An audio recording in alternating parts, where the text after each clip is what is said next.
Bonjour à tous les esprits curieux. Que vous soyez déjà créateur ou que vous rêviez de vous lancer sur YouTube, cette vidéo est faite pour vous. Aujourd'hui, on va explorer en profondeur le programme partenaire YouTube ou YPP et tout ce qu'il peut vous offrir. Surtout si vous êtes en Afrique ou dans une région émergente. Le YPP, c'est la clé qui ouvre la porte pour transformer votre passion pour la vidéo en une véritable source de revenus, et même en carrière. Mais comment ça marche concrètement ? Dès que vous remplissez certains critères, comme avoir au moins 10 000 abonnés et 4 000 heures de visionnage sur les 12 derniers mois, vous pouvez postuler pour rejoindre le programme. Une fois accepté, vous pouvez activer la monétisation sur vos vidéos. Cela signifie que YouTube va insérer des publicités avant, pendant ou après vos contenus. Par exemple, si vous faites des tutoriels de cuisine, un spot publicitaire peut apparaître avant que la recette ne commence. Plus votre audience regarde et interagit avec vos vidéos, plus vous gagnez d'argent. Mais la monétisation ne s'arrête pas aux publicités. YouTube propose aussi des outils interactifs, comme les Super Thanks, qui permettent à vos abonnés de vous envoyer un pourboire sur une vidéo qu'ils ont adorée, ou les Super Chats pendant les lives où les messages payants sont mis en avant. Les abonnements payants, quant à eux, offrent à vos fans l'accès à du contenu exclusif, comme des vidéos privées, des lives réservés ou des badges personnalisés. Prenons un exemple concret. Imaginez un créateur qui commence avec des vidéos de conseils scolaires. Au début, il gagne quelques centimes par vidéo. Mais en développant sa communauté, il atteint des centaines, puis des milliers d'euros par mois grâce à la combinaison des publicités, des super chats et des abonnements. Certains créateurs africains ont même pu financer des projets locaux ou embaucher une équipe grâce à ces revenus. Le programme ne se limite pas à l'argent. Il propose aussi des outils exclusifs pour booster l'engagement, comme des badges personnalisés, des emojis spéciaux et des options pour récompenser vos abonnés les plus actifs.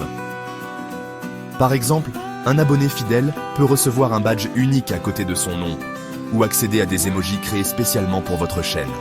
L'objectif de YouTube est clair.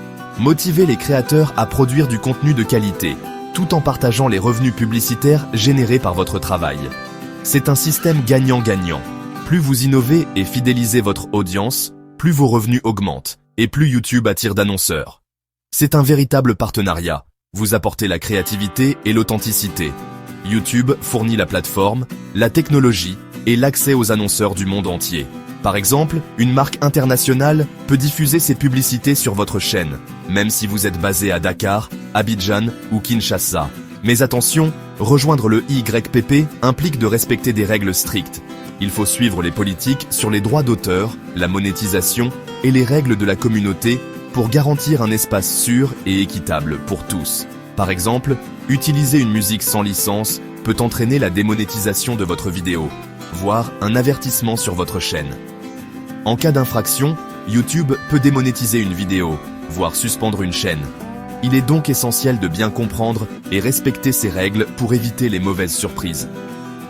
Certains créateurs ont vu leurs revenus chuter du jour au lendemain à cause d'une simple erreur de copyright.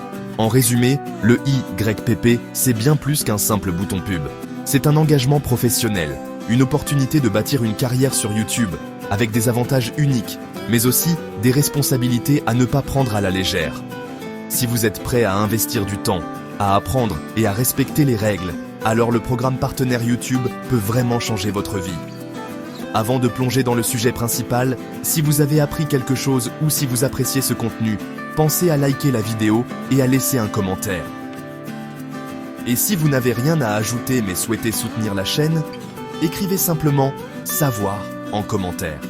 Ça aide énormément et ça montre que vous êtes là, engagé avec nous. Merci à tous.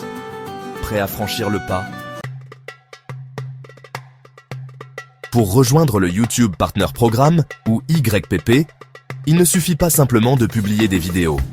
Il existe une série de critères d'éligibilité très précis, conçus pour garantir que seuls les créateurs sérieux, actifs et respectueux des règles puissent accéder à la monétisation. Ces critères sont essentiels pour maintenir la qualité globale de la plateforme et protéger les annonceurs, les spectateurs et les créateurs eux-mêmes. Le premier critère incontournable est d'atteindre au moins 1000 abonnés sur votre chaîne.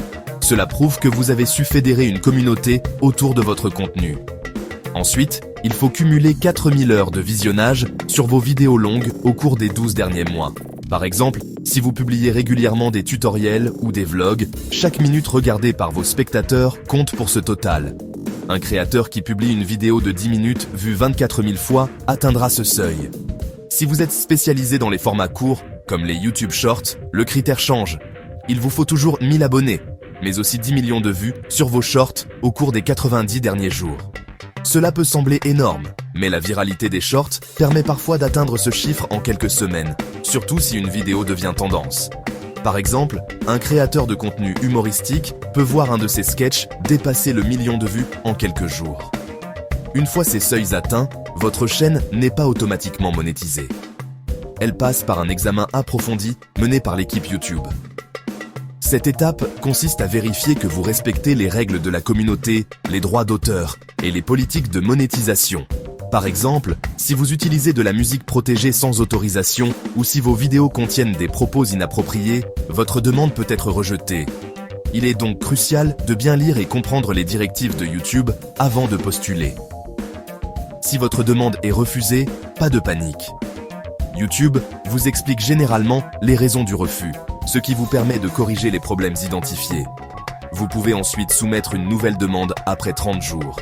Par exemple, si votre chaîne a été refusée pour contenu dupliqué, vous pouvez supprimer ou retravailler les vidéos concernées avant de retenter votre chance. Pour recevoir vos revenus, il est indispensable d'associer un compte AdSense vérifié à votre chaîne YouTube. AdSense est la plateforme de Google qui gère le paiement des gains publicitaires. Lors de la configuration, vous devrez fournir des informations personnelles, bancaires et fiscales. Par exemple, un créateur en France devra indiquer son adresse locale et choisir un mode de paiement adapté à son pays. Après avoir créé votre compte AdSense, Google vous enverra un code PIN par courrier postal à l'adresse indiquée. Ce code sert à vérifier votre identité et votre adresse. Dans certains pays africains, la réception du courrier peut prendre plusieurs semaines, voire des mois. Il est donc conseillé de vérifier que votre adresse est complète et correcte. Si vous ne recevez pas le code, il est possible de demander un nouvel envoi ou de valider votre identité par d'autres moyens, selon les options proposées par Google. Une fois accepté dans le programme, vous percevez 55% des revenus générés par les publicités diffusées sur vos vidéos longues.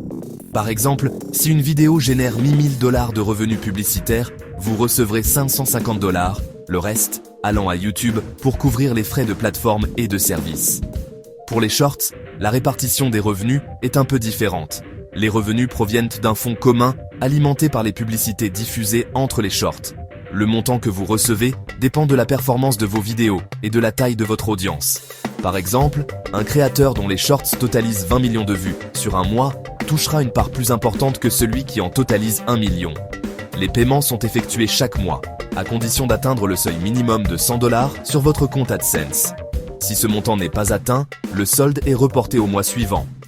Par exemple, si vous gagnez 60 $ en janvier et 50 $ en février, vous recevrez un paiement de 110 $ en mars. Enfin, il est crucial de respecter en permanence les règles de YouTube et de bien gérer votre compte AdSense. Par exemple, évitez les clics frauduleux sur vos propres publicités ou la publication de contenu non conforme. En cas de non-respect, vos revenus peuvent être suspendus, voire annulés. La transparence, la conformité et la vigilance sont les clés d'une monétisation durable et sécurisée sur la plateforme. Le programme partenaire YouTube, ou YPP, n'est pas accessible partout dans le monde, et l'Afrique reste largement en marge de cette opportunité. Sur les 54 pays africains, moins de 10 sont actuellement éligibles au YPP. Cela signifie que des millions de créateurs, du Maroc à la République démocratique du Congo, ne peuvent pas monétiser leurs vidéos malgré une audience en pleine croissance. YouTube explique ses choix par plusieurs critères: la maturité du marché publicitaire, la stabilité légale, la fiabilité des infrastructures et la présence d'annonceurs locaux. Selon une étude de Statista, le marché publicitaire digital africain ne représente que 1,3% du total mondial en 2023, contre 39% pour l'Amérique du Nord. L'absence d'annonceurs locaux, un cadre légal parfois flou et des systèmes bancaires peu fiables compliquent la tâche. Par exemple, de nombreux créateurs témoignent de leur impossibilité à ouvrir un compte AdSense ou à recevoir des virements internationaux. Certains pays comme le Nigeria, l'Afrique du Sud, le Kenya ou l'Égypte sont éligibles, car ils disposent d'un marché publicitaire plus développé et d'infrastructures plus stable. Mais dans la majorité des pays, la pénétration d'Internet reste inférieure à 50%, freinant l'intérêt des annonceurs. Ce n'est donc pas une discrimination ciblée, mais une question de viabilité économique et de gestion des risques pour YouTube. Les incertitudes juridiques, comme l'absence de loi claire sur la fiscalité numérique, freinent aussi l'expansion du programme. Pour les créateurs non éligibles, c'est une grande frustration. Ils investissent du temps et de l'énergie, participent à l'écosystème mondial, mais ne peuvent pas en récolter les fruits. Comme le dit Aïssata, créatrice ivoirienne, on fait tout comme les autres, mais on n'a pas les mêmes chances. L'expansion du YPP en Afrique dépendra de l'évolution des marchés, de la pression des communautés locales et de la capacité des gouvernements à moderniser les infrastructures et la législation. De plus en plus de voix s'élèvent pour réclamer l'égalité d'accès et encourager YouTube à accélérer son ouverture sur le continent. Face à l'exclusion de la monétisation sur YouTube dans certains pays africains, de nombreux créateurs se retrouvent confrontés à un véritable casse-tête. Pour continuer à vivre de leur passion, ils développent des stratégies de contournement, parfois ingénieuses, mais toujours risquées. Regardons en détail les principales méthodes utilisées, leurs conséquences et quelques exemples concrets. La première stratégie, la plus répandue, consiste à utiliser l'adresse d'un proche ou d'un ami vivant dans un pays où la monétisation est autorisée. Par exemple, un créateur camerounais peut demander à sa cousine, installée en France, d'utiliser son adresse pour ouvrir un compte AdSense. Cette méthode permet d'accéder à la monétisation, mais elle comporte de nombreux risques. Si Google détecte une incohérence entre la localisation réelle du créateur et l'adresse déclarée, le compte peut être suspendu sans préavis. C'est ce qui est arrivé à Samuel, un vidéaste ivoirien, qui a perdu en une nuit plus de 2 ans de revenus accumulés après une vérification de routine. Une autre technique consiste à utiliser un VPN pour masquer sa localisation réelle. L'idée est de faire croire à Google que l'on se connecte depuis un pays éligible. Mais là encore, le risque est élevé. Google dispose d'outils sophistiqués pour repérer les connexions suspectes ou les changements d'adresse IP fréquents. Par exemple, Amina, une créatrice sénégalaise, a vu son compte bloqué après avoir utilisé un VPN pendant plusieurs mois. Elle a reçu un message l'informant d'une activité inhabituelle et n'a jamais pu récupérer ses gains. Certains vont plus loin en fournissant de fausses informations fiscales, par exemple en remplissant le formulaire W8BEN avec des données inventées ou empruntées. Cette pratique expose à des poursuites pour fraude fiscale et peut entraîner le gel des paiements, voire des sanctions légales dans certains cas. Un créateur nigérian a ainsi vu ses revenus bloqués pendant plus d'1 an, le temps de prouver sa bonne foi auprès des autorités américaines. Face à ces dangers, une alternative plus légale et structurée existe, passer par un MCN ou Multichannel Network basé dans un pays éligible. Ces réseaux servent d'intermédiaires entre YouTube et les créateurs, facilitant la gestion des revenus et la conformité administrative. Par exemple, Fatou, une créatrice malienne, a pu monétiser sa chaîne grâce à un MCN basé en Angleterre, qui s'occupe de toutes les démarches pour elle. Le MCN collecte les revenus générés par la chaîne, puis reverse une part au créateur, après avoir prélevé une commission qui peut parfois être assez élevée, parfois jusqu'à 40%. Cela permet d'accéder à la monétisation sans enfreindre les règles de Google, mais il faut accepter de partager une partie importante de ses gains. Mais attention, tous les MCN ne se valent pas. Certains manquent de transparence, imposent des conditions abusives ou ne respectent pas toujours leurs engagements financiers. Il existe de nombreux témoignages de créateurs ayant perdu leurs revenus à cause de pratiques douteuses. Par exemple, un collectif de créateurs congolais a vu son MCN disparaître du jour au lendemain, emportant avec lui plusieurs mois de revenus. Il est donc essentiel de lire attentivement chaque contrat, de vérifier les conditions de sortie et de se renseigner sur la réputation du MCN avant de s'engager. Prendre le temps de comparer plusieurs offres, de consulter les avis d'autres créateurs et de poser des questions précises sur les modalités de paiement peut éviter bien des mauvaises surprises. Pour beaucoup de créateurs, passer par un MCN reste le seul moyen légal de monétiser leur contenu. Cependant, il faut accepter que cela réduise les gains, car une partie des revenus est systématiquement prélevée par l'intermédiaire. Certains, comme Joseph, préfèrent cette sécurité, même si cela signifie gagner moins. Au final, chaque créateur doit faire un choix difficile. Prendre des risques pour maximiser ses revenus ou opter pour une solution plus sûre mais moins lucrative. La décision dépendra de la tolérance au risque, des objectifs personnels et de la volonté d'investir dans la durée. Les témoignages montrent que, Quelle que soit la stratégie choisie, il est crucial de bien s'informer et de rester vigilant pour protéger son travail et ses revenus. Gérer la fiscalité de ses revenus YouTube est une étape cruciale pour tout créateur, surtout en Afrique où les réglementations évoluent rapidement. Comprendre ses obligations fiscales permet d'éviter de nombreux problèmes et de sécuriser ses gains sur le long terme. Mais concrètement, comment s'y prendre ? Regardons en détail les démarches, les documents à fournir et les bonnes pratiques à adopter pour rester en règle. En tant que créateur, vos revenus YouTube sont considérés comme des revenus professionnels ou commerciaux. Cela signifie que vous devez les déclarer auprès de l'administration fiscale de votre pays, même si YouTube vous paie depuis l'étranger. Cette déclaration est obligatoire, que vous soyez auto-entrepreneur, en société ou même particulier. Il est important de bien choisir votre statut fiscal. Auto-entrepreneur, entreprise individuelle ou société, selon le volume de vos revenus et vos projets à long terme. Chaque statut a ses avantages et ses obligations, notamment en matière de charges sociales, de TVA et de plafond de chiffre d'affaires. Les démarches administratives varient selon les pays africains. Par exemple, au Maroc, il faut s'inscrire à la taxe professionnelle, obtenir un identifiant fiscal et déclarer ses revenus annuellement.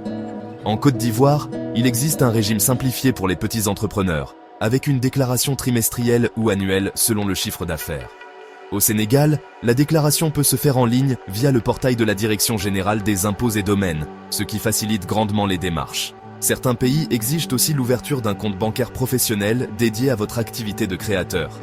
Il est donc essentiel de se renseigner sur les règles spécifiques à votre pays et de vérifier régulièrement les mises à jour des lois fiscales.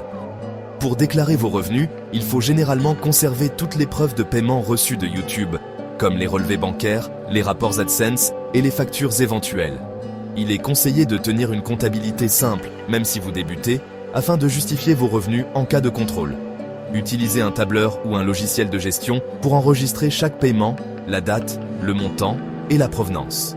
Pensez aussi à conserver les emails de notification de paiement envoyés par YouTube ou Google AdSense, car ils peuvent servir de justificatifs complémentaires. Ne pas déclarer ses revenus expose à des risques importants. Amendes, redressements fiscaux, voire poursuites judiciaires. Par exemple, au Cameroun, l'administration fiscale peut réclamer jusqu'à 50% de pénalité sur les montants non déclarés. En Tunisie, la non-déclaration peut entraîner la suspension de votre compte bancaire, voire des blocages de fonds. Il est donc crucial de respecter les délais de déclaration et de paiement des impôts. En cas de doute ou de retard, contactez rapidement l'administration fiscale pour régulariser votre situation et éviter l'aggravation des sanctions. Pour éviter ces situations, il est recommandé de consulter un expert comptable ou un conseiller fiscal local.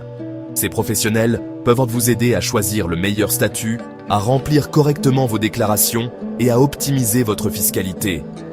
Certains pays proposent des régimes simplifiés pour les créateurs de contenu, avec des taux d'imposition réduits ou des exonérations sous conditions. Par exemple, au Rwanda, les micro-entrepreneurs bénéficient d'un régime fiscal allégé, avec une imposition forfaitaire sur le chiffre d'affaires. Renseignez-vous aussi sur les éventuelles conventions fiscales entre votre pays et les États-Unis, car YouTube est une entreprise américaine. Cela peut influencer le taux de retenue à la source sur vos revenus.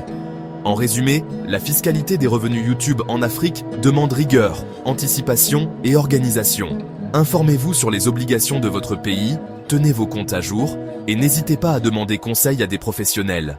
Prévoyez un pourcentage de vos revenus pour le paiement des impôts afin d'éviter les mauvaises surprises au moment de la déclaration. Enfin, gardez à l'esprit que respecter la fiscalité, c'est aussi valoriser votre activité et renforcer votre crédibilité auprès des partenaires et des marques. Cela vous permettra de développer votre activité sereinement et d'assurer la pérennité de votre carrière de créateur. Si vous êtes créateur dans un pays non couvert par le programme partenaire YouTube, il existe de nombreuses actions concrètes pour accélérer l'inclusion de votre pays. Commencez par vous regrouper en associations ou collectifs de créateurs.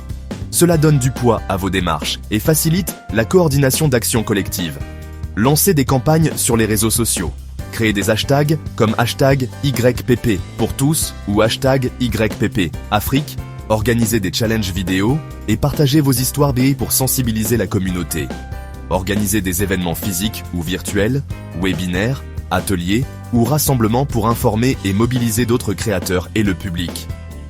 Lancez des pétitions en ligne sur des plateformes comme Change.org ou Avaaz et partagez-les massivement. Contactez directement YouTube via leurs réseaux sociaux officiels, forums d'aide ou lors de conférences tech. Préparez des lettres ouvertes ou des vidéos adressées à YouTube pour expliquer vos besoins. Appuyez vos démarches avec des chiffres concrets, nombre de créateurs actifs, audience cumulée, taux d'engagement, potentiel publicitaire local. Utilisez YouTube Analytics, Google Trends ou Statista pour rassembler ces données. Présentez ces rapports lors de rencontres avec des partenaires, des ONG ou des investisseurs pour montrer l'impact potentiel du YPP dans votre pays. Impliquez les autorités locales. Sollicitez le soutien des ministères de la Culture, de l'économie numérique ou de la jeunesse. Demandez-leur d'interpeller YouTube officiellement ou de soutenir vos campagnes. Un appui institutionnel peut convaincre YouTube que votre pays est prêt à accueillir le YPP en garantissant un environnement favorable et une forte demande. Continuez à produire du contenu de qualité, collaborez avec d'autres créateurs et partagez vos réussites. Une chaîne à succès dans un pays non YPP est un argument fort pour l'expansion du programme. Mettez en avant les histoires inspirantes et les succès locaux pour montrer le potentiel inexploité de votre région. Enfin, partagez des ressources utiles, guides pour écrire à YouTube, modèles de pétition, groupes Facebook ou Discord pour s'entraider. L'excellence collective, la mobilisation et la persévérance finissent toujours par attirer l'attention de la plateforme et ouvrir la voie à l'inclusion de nouveaux pays. Ne dépendez jamais uniquement des pubs AdSense. Les revenus publicitaires sur YouTube sont imprévisibles et peuvent varier fortement d'un mois à l'autre.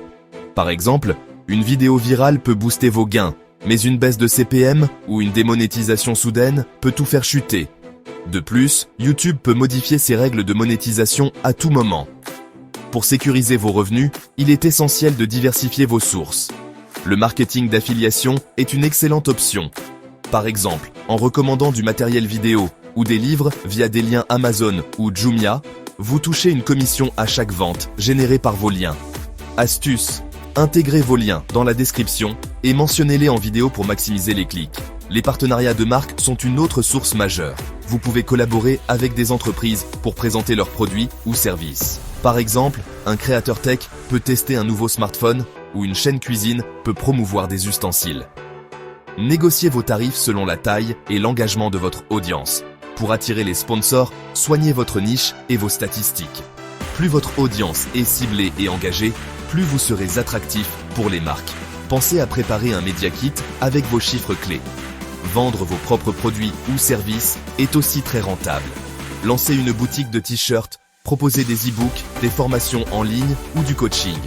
Par exemple, une chaîne fitness peut vendre des programmes d'entraînement personnalisés. Les plateformes de financement participatif comme Patreon, Tipeee ou les abonnements YouTube permettent à votre communauté de vous soutenir régulièrement. Offrez des contenus exclusifs, des lives privés ou des coulisses pour fidéliser vos contributeurs. Construisez un véritable écosystème autour de votre chaîne. Développez votre présence sur Instagram, TikTok ou un blog pour attirer de nouveaux publics et multiplier les opportunités de revenus. En résumé, la diversification est la clé de la stabilité sur YouTube. Combinez plusieurs stratégies, testez ce qui fonctionne pour votre audience et adaptez-vous aux évolutions de la plateforme pour sécuriser vos revenus sur le long terme. Réussir sur YouTube demande bien plus que de poster des vidéos. Il faut de la patience, de la régularité et surtout une passion authentique pour ce que vous partagez. Commencez par trouver votre niche. Choisissez un sujet qui vous passionne et qui répond à un besoin ou une curiosité de votre audience cible. Planifiez votre contenu à l'avance grâce à un calendrier éditorial. Cela vous aidera à publier régulièrement, un facteur clé pour fidéliser vos abonnés. Concentrez-vous sur la valeur que vous apportez à votre audience. Éduquez, divertissez ou inspirez, mais soyez toujours utile et authentique. Maîtrisez les règles de YouTube. Lisez attentivement le centre d'aide. Informez-vous sur les politiques de monétisation et les droits d'auteur pour éviter les mauvaises surprises. Abonnez-vous à la chaîne YouTube Creators et explorez les playlists de conseils, tutoriels et études de cas. Participez aux forums et webinaires pour rester à jour sur les nouveautés. Investissez dans un bon micro et un éclairage de base. La qualité du son et de l'image fait toute la différence, même avec un smartphone. Apprenez les bases du montage vidéo avec des logiciels gratuits comme DaVinci Resolve Shotcut ou CapCut.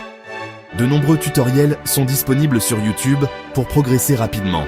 Soignez vos miniatures et titres. Ils doivent être clairs, attractifs et donner envie de cliquer. Utilisez des outils comme Canva ou Photoshop pour créer des visuels percutants.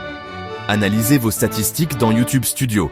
Surveillez le taux de clic, la durée de visionnage et la rétention d'audience pour ajuster votre stratégie et comprendre ce qui fonctionne. Interagissez avec votre communauté, répondez aux commentaires, créez des sondages, organisez des lives ou des FAQ pour renforcer le lien avec vos abonnés. Construisez une audience fidèle, c'est votre plus grand atout pour la croissance sur le long terme. Sur YouTube, l'authenticité et la rigueur font toute la différence pour durer. N'ayez pas peur d'expérimenter, d'apprendre de vos erreurs et de vous adapter. Enfin, profitez de ressources comme la YouTube Creator Academy, les groupes d'entraide sur les réseaux sociaux et les outils gratuits pour créateurs. Entourez-vous d'autres créateurs pour échanger, collaborer et progresser ensemble. Merci d'avoir regardé. Si tu veux faire partie de la prochaine exploration, pense à t'abonner et à activer la cloche de notification. Et comme toujours, continue à apprendre.